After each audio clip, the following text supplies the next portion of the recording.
ഉദ്ഘാടനം നടത്താൻ വേണ്ടി ഗുസ്താവ് ഈഫലും കുറേ പത്രപ്രവർത്തകരും ഒക്കെ ആയിട്ട് ഈ ഈഫൽ ടവർ നടന്നു കയറി ഈ 300 മീറ്റർ ഉയരത്തിലേക്ക്, ഏതാണ്ട് 100 നില കെട്ടിടത്തിൻ്റെ ഉയരത്തിലേക്ക് നടന്നു കയറി ഈഫൽ ടവറിൻ്റെ മുകളിൽ ഫ്രാൻസിൻ്റെ പതാക നാട്ടി. അങ്ങനെയായിരുന്നു അതിൻ്റെ ഉദ്ഘാടനം. അതിന് പിന്നീട് ഈ ഗുസ്താവ് ഈഫലിൻ്റെ പേര് തന്നെ കിട്ടി, ഈഫൽ ടവർ എന്ന് പേരും വന്നു. ചരിത്രത്തിൽ പിന്നെയും കുറേ സംഭവങ്ങളുണ്ടായി. 20 വർഷം ഇതിൽ നിന്ന് ടിക്കറ്റ് വെച്ച് പണമെടുക്കാനാണ് ഗുസ്താവ് ഈഫലിന് അനുമതി കൊടുത്തതെങ്കിലും ഇത് കഴിഞ്ഞതോടുകൂടി ഇത് പൊളിച്ചു കളയണമെന്ന ആവശ്യങ്ങളൊക്കെ പല ഭാഗത്തുനിന്ന് ഉയർന്നു വന്നു. പക്ഷേ ഈ ലോക വാണിജ്യ ഫെയർ മനുഷ്യൻ മറന്നു. വർഷങ്ങൾ പിന്നെയും മുന്നോട്ട് പോയി. 20 വർഷം കഴിഞ്ഞു, 30 വർഷം കഴിഞ്ഞു, 40 വർഷം കഴിഞ്ഞു. ഈ ഈഫൽ ടവർ പാരീസിൻ്റെ അഭിമാനമായി മാറി, പാരീസിൻ്റെ അടയാളമായി മാറി.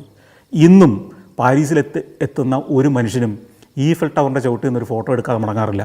ഒരു കാലത്തെ ജനം, വികൃതമായ മന്ദിരം, വികൃതമായൊരു കെട്ടിടം, ഈ പാരീസിൻ്റെ സൗന്ദര്യം നശിപ്പിച്ച് കളയുന്ന ഒരു വികൃത നിർമ്മിതി എന്ന് അധിക്ഷേപിച്ച ആ കെട്ടിടം ഇന്ന് പാരീസിൻ്റെ ചിഹ്നമായി ലോകം മുഴുവൻ അറിയപ്പെടുന്നു.